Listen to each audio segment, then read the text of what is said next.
I actually was at a talk recently where I was saying that I kind of feel like I'm a conductor, and the brand message is the song, and you have all of these different media channels or all of these different instruments, and it's not a matter of, okay, turn on this instrument, turn off that instrument. You have to kind of have different levels and how they play together, how they work together to create this beautiful brand song that lands with the consumer.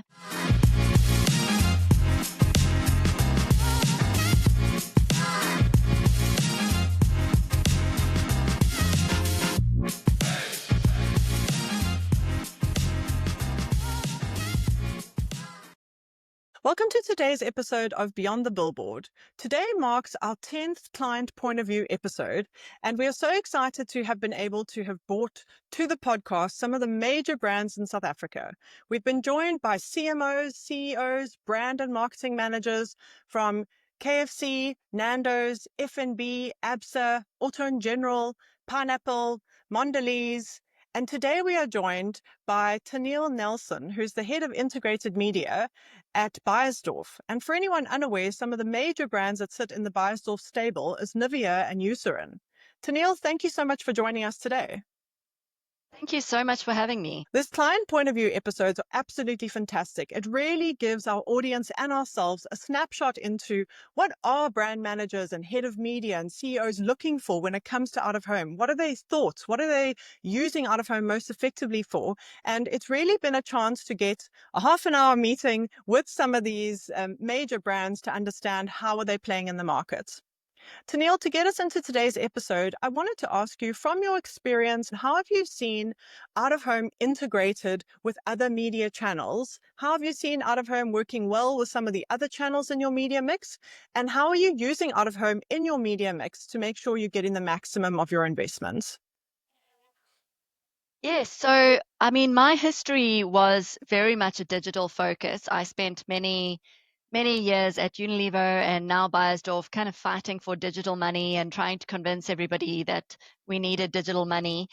So when I was promoted into this role, I had to really learn about out of home and all the other traditional channels. And it was really eye-opening how complementary it is to a lot of the different channels that we were using. An example is I launched what we call precision marketing here at Beiersdorf, which is digital marketing, but based on different audiences and different funnel stages. And one of the campaigns that we did last year was for Clear Up, which is one of our acne products. And we actually managed to combine our precision marketing digital campaign with an out-of-home execution close to the different retailers that we were targeting. And it was so exciting because we actually set up a matched market analysis where we set up a test versus control with different provinces that have similar populations and similar buying behaviors. And we compare the past sales to the sales during the period. And what we did was in our test cell, we actually added out of home in these key malls right outside the Clicks and Discount stores. And we ran the campaign and we were able to actually measure proper sales uplift for that campaign, where we purely the only thing that we did was added this digital out of home element. And it was really, really interesting because we actually saw we had a sales lift of up to like 40% in the test cell. So it was really, really strong. And we also saw a higher market share lift. So it was really a great way for us to kind of prove to the business that this is a really complementary channel to something that like digital, where we have spent many years kind of building up this ecosystem of digital media and having it really complementary to build on each other to drive sales. And I think where we see out of home in general is being this really strong complementary channel to add authority, to add talkability, to drive conversion, all of these different jobs that it does so well depending on how you plan it. So it's a really, really important part of the media mix for us. Teniel, I absolutely love that you've opened up this episode with giving us strong data results in out of home. I mean, we could just end the episode here and say, job done. I'm a data nerd. um, but I really love because we speak a lot on the podcast in these episodes. A lot of the episodes, it comes up around proving how did my out of home work? Let's prove ROI on out of home. And it's often a big barrier for brands to enter out of home is that they're not able to report and deliver the same results you can on digital in out of home. So then sometimes there's a hesitation to invest. I love that the case study that you've given us is actually the only thing added to the one area and not the other was out of home. And you saw that 40% uplift, which I think is absolutely phenomenal. Like that is what we're trying to prove in out of home. I think not a lot of clients maybe don't have the budget or the time, obviously to do the sample test. There's an internal job that needs to be done around this is what we're going to be doing as part of this campaign. So I really want to kind of nod my hat to you and the team around having the courage to do that, but also planning the campaign in such a way to say we will be testing how we can add out of home and what impact it'll have. I think having a product that's available at retail stores, obviously out of home is also such a location specific, like literally your board is located in a certain Yeah. area or your screen. So I really love that. Like what fantastic results. I've also find sometimes from my experience, even if you're wanting to prove mobile plus out of home or out of home plus social together, sometimes the results from the client side are lacking. So the client might not want to share the results or might not be able to share the results. So then you're left a bit thinking, okay, we sold more, but we don't know how much more. So I love that you've just dropped that 40% right into our laps. 100%. And I think it has to be led by the clients. I really do. I'm a big believer that as much as we have our amazing media agencies and media partners, the original brief, the original job to be done, the original test and learn needs to come from the client side for it to really be impactful. And I think this was one of those amazing opportunities where we have a media team that sits within our marketing team, and that allows us to kind of think outside of the scope of a typical brand manager that is really just trying to execute their campaign and deliver on their deliverables. We're able to actually lean into that curiosity mind state and say, okay, we want to test and see if this even adds value or not.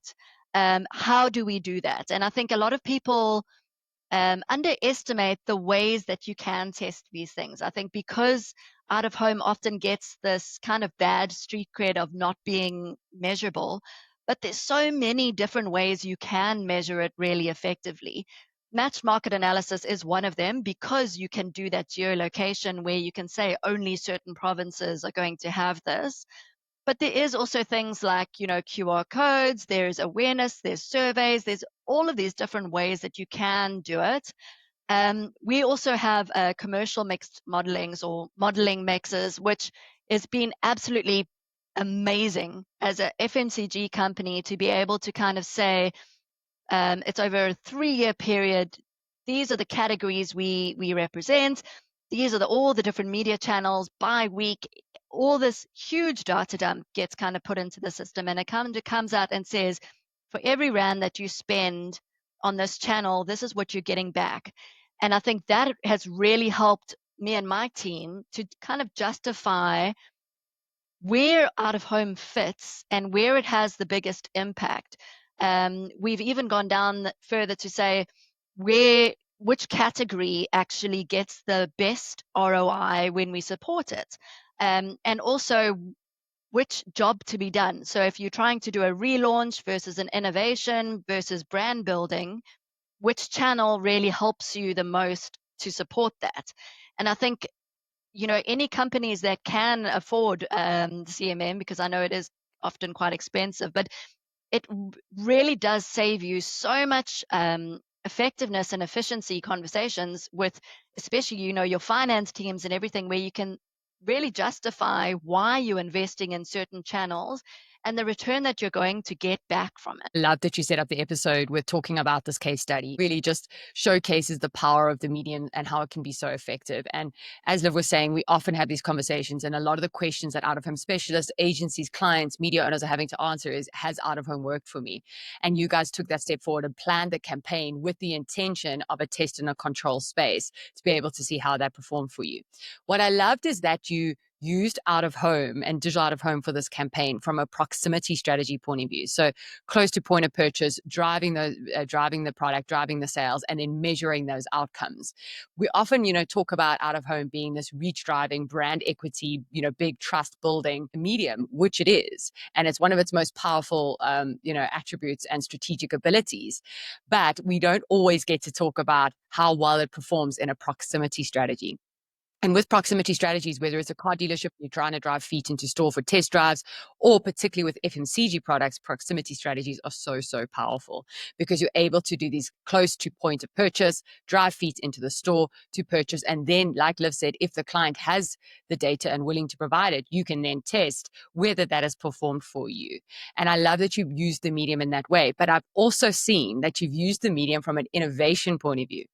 So you've used the medium, I'd say, from an anamorphic point of view. So really tapping Mhm. into some of the impact driving strategies that it can deliver and the fame driving strategies that out of home can deliver.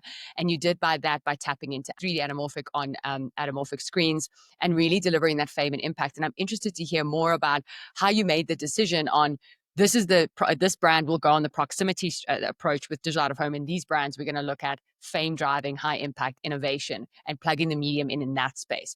Because often we see brands or FMC, not just FMCGs, but brands will go, okay, we're just going to use out of home. We're only going to use it as a reach driver. And you can see it across all the products, right?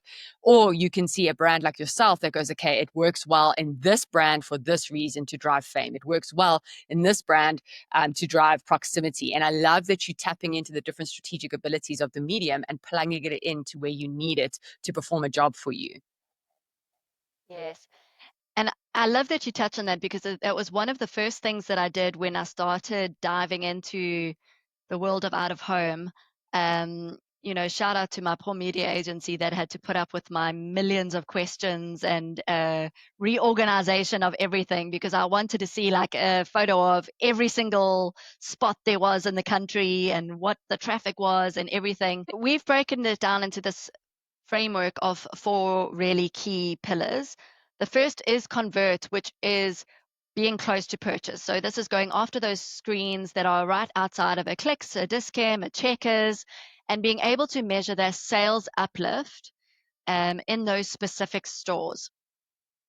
The next one, which I think we've probably been quite slack on, and it's been one of my things that I've been trying to build up this year, is brand building. So, what are those iconic sites that are a little bit long term, that are not a go buy this product now, but more of a Nivea brand building?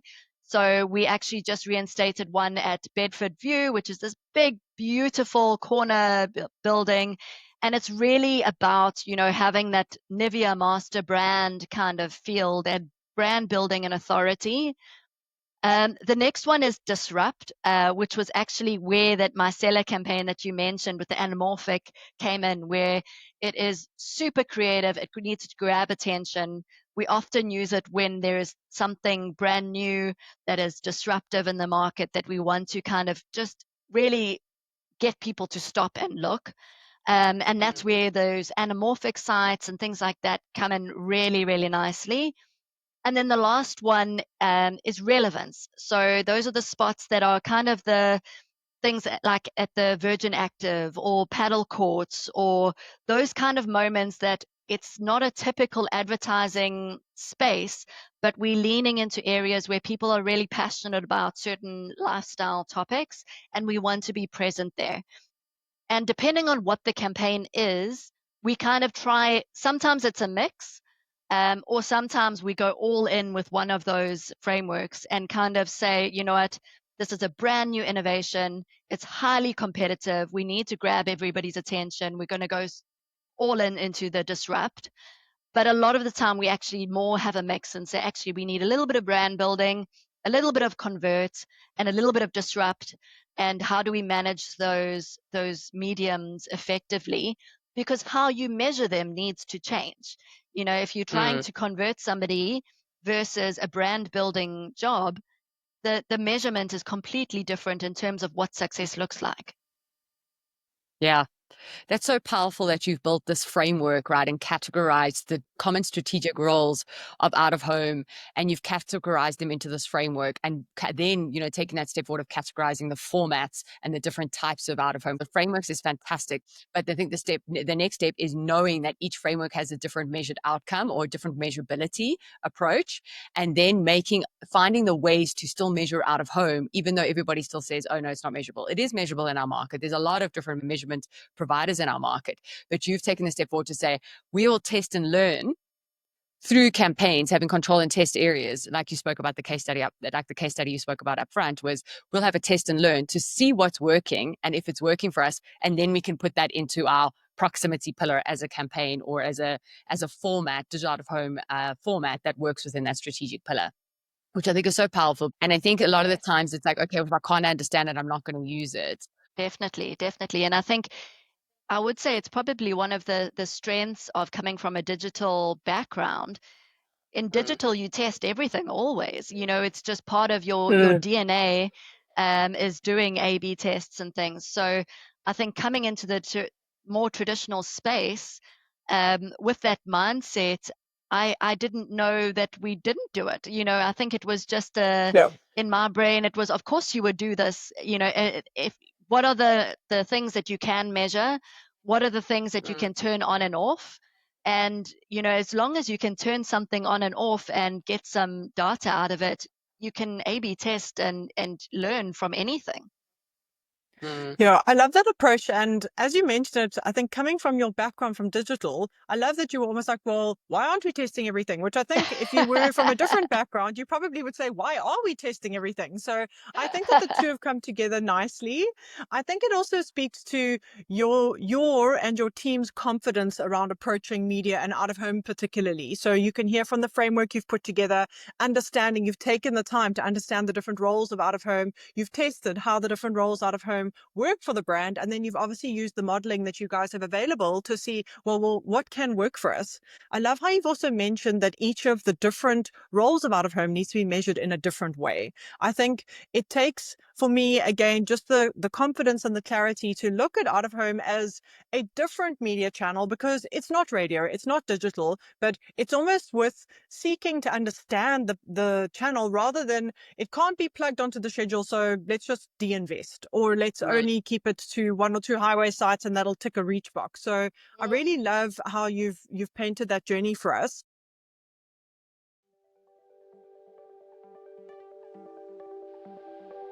In a world of endless screens, what really gets people to look up? Out of home has the power to stop scrolls in the real world. At JCDecaux, we help brands turn moments on the move into measurable impact. From classic billboards to dynamic digital out of home, we connect your message with the audiences that matter. I wanted to change gears for a second. We know that Beiersdorf is a global brand, and we know often global brands from a head office perspective, depending on the brand, they have quite a lot of influence and direction on how they want the brands to be active in each of the markets that they're in.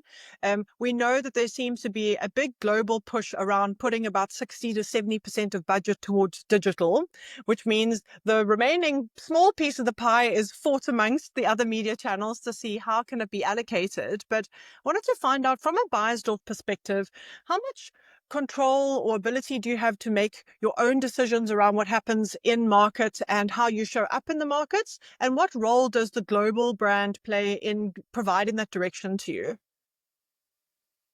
Yes, so we are very much, we have a global team and we have a regional team, and then we're the local team. So there's a lot of stakeholders to manage.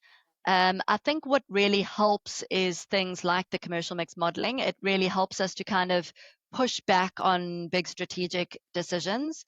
But yes, I mean, there definitely is a big global push to say you need to, not so much that you need to spend a certain amount on digital, but you need to be where consumers are spending the most time. And I think for us, that has been very much, we need to lean into that digital space. We need to own it. But the digital space is also incredibly cluttered. So how do you build this cross-media mix that is able to complement each other? Because I think if you're only having digital, you're only really kind of going into the consumer space in one very specific mindset that they're in, where they're looking at their phone or maybe they're looking at the connected TV, but you're not actually tapping into all these other moments that this person has. And I think it's so important to have that balance between the different channels. And I think it's not a matter of one or the other. I actually was at a talk recently where I was saying that I kind of feel like I'm a conductor, and the brand message is the song, and you have all of these different media channels or all of these different instruments, and it's not a matter of, okay, turn on this instrument, turn off that instrument. You have to kind of have different levels and how they play together, how they work together to create this beautiful brand song that lands with the consumer. And it's this I love that constant analogy. it's this constant kind of playing of, what is this mix? Upweight the TV, downweight the digital, upweight the out of home, upweight the influencer. We're kind of having this little mix. And I think there is no ideal mix. I think it's completely different depending on the different category that you're playing in, whether it's a launch or a relaunch, what consumer you have in terms of who they are. All of those things have to be factored in. So I can't even say that for Nivea this is the right mix, because a Nivea body campaign launching a new product needs a completely different mix from a Nivea face campaign that is trying to land anti-age expertise. So I think for me, I'm trying to move away from this kind of mentality of this percentage digital, this percentage traditional, and rather say, for the consumer, for this job to be done, what is that right mix and what complements each other? And I think that is one of my favorite things about the commercial mix modeling, is it really gives you a lot of insights to say, if you have this channel, you're getting a halo onto this one.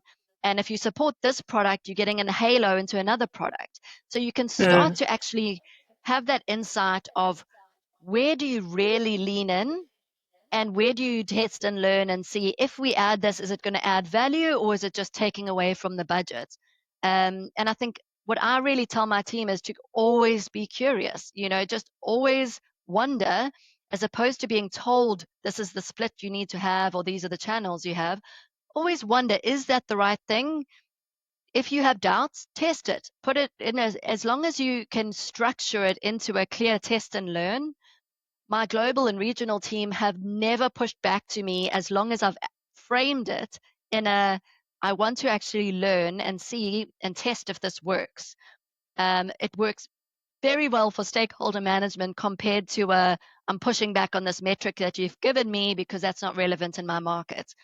I think having that balance between, going back to them with curiosity and a potential test, as opposed to pushing back when you get those metrics, really, really helps. Yeah, I think that you've rounded that off so nicely. I think it's great that kind of it is this balance, the curiosity. I think the curiosity speaks to your guys' approach to the out of home. I can see the thread that runs through there of the way that you've shaped that. So yeah, I think that it's, we know that global brands, obviously you're part of a global brand. So it's, how do you find the synergy of working together in that space? So I think you framed that really nicely. I'm just sitting here thinking of all the things that you need to manage as the head of integrated media. You've got the media mix, like you say, being the conductor. I love that example. Between the media that's going and the different data that's in the background, also thinking around, where can we test and learn? How is this one performing versus another one? And one of the other critical pieces, part of the campaign, is the creative. So, amongst all the other things that you need to manage and orchestrate, the creative forms part of it. And I wanted to ask you, have you ever received creative that's come across your desk that you've really pushed back in from an out-of-home perspective to say, I don't think that this is going to work for how we want to land it. We're looking to go in a different direction because of X. You touched on, you guys have done some amazing work in the 3D anamorphic space. That is a whole other creative process that, is new for everybody the first time that they do it. So I just wanted to find out what, your experience has been, if there has been a creative you've pushed back on, or how you approach that creative process when it comes to out of home. So I think this, to be completely vulnerable, I wouldn't say it's something that I think we've necessarily gotten right yet. I think it is very much an evolution of how the more we understand these platforms, the more we use our framework, the more we see what works and what doesn't. I think we're going to get a lot better at this. And one of the things we've really been trying to do is pushing our agency and also pushing our media partners to kind of be brutally honest and say, is this really justifying that placement? I think it's something that we definitely still on the journey of figuring it out. I mean, the good news is I don't think many people have figured it out locally. I think the Marcella one for me was the epitome of what I wanted our out of home to be, because it was launching the micellar product. And the micellar product already is such a beautiful product because it's got the serum in it, so it's all bright and colorful. And they really managed to bring it to life.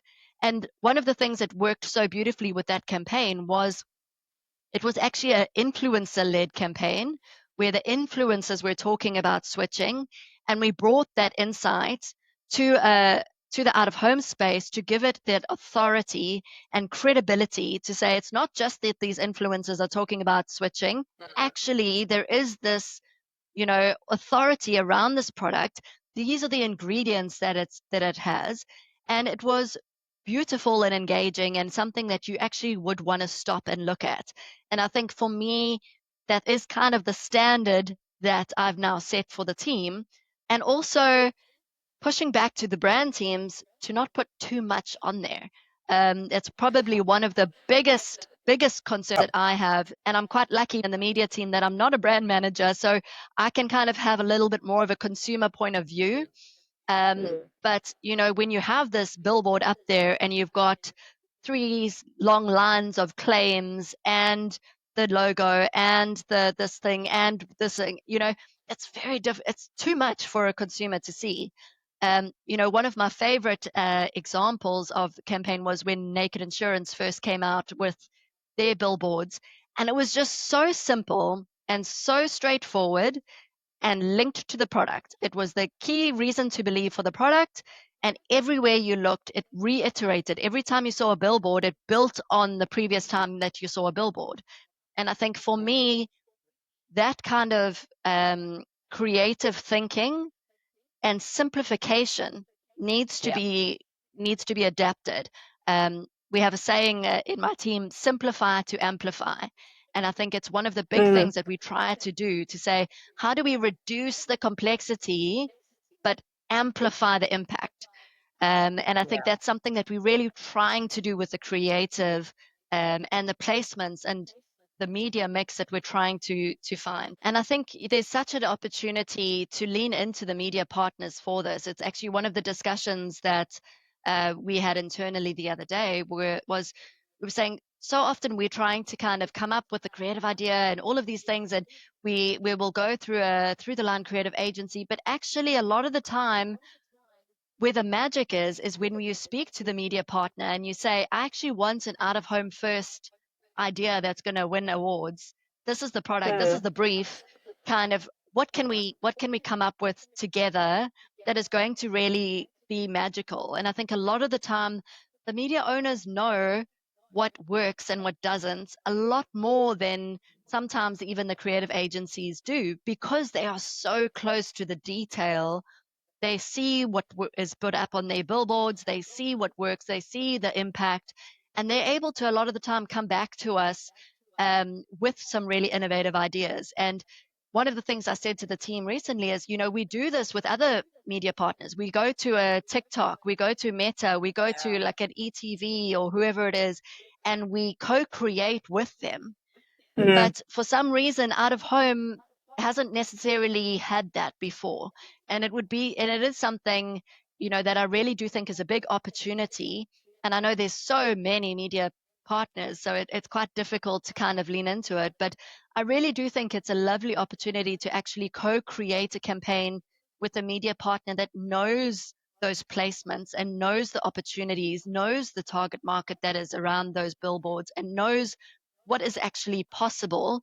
Because a lot of the time they even have ideas that they're like, oh, I just wish a client would actually go and do this kind of billboard. Yes, Meanwhile, often. we never know. We don't even know that's necessarily possible.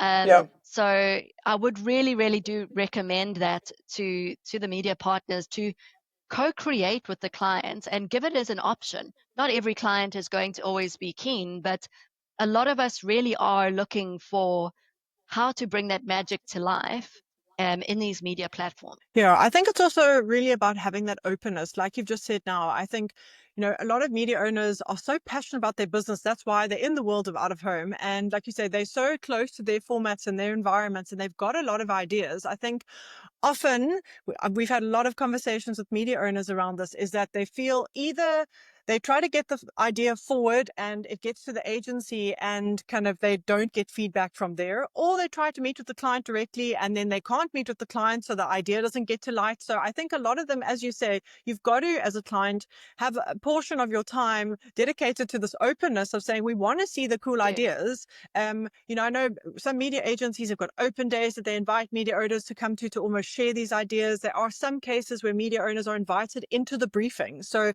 you might work with your agency to say, who are the top 10 media owners in this digital space that we want to do something with, for example, and let's invite them around the table. And I think some of the best work I've seen is when these parties all come together without an ego, without somebody trying to take something from somebody else. It's more about, as you said, if the brief is we want to be out of home led, we want to win an award, we want to put everything into this campaign, how do we get that? It's bringing everybody together. So I love that you have kind of called that out straight away. I think it takes a lot of courage and transparency for a client to actually, say what you have done right now. So I really love that.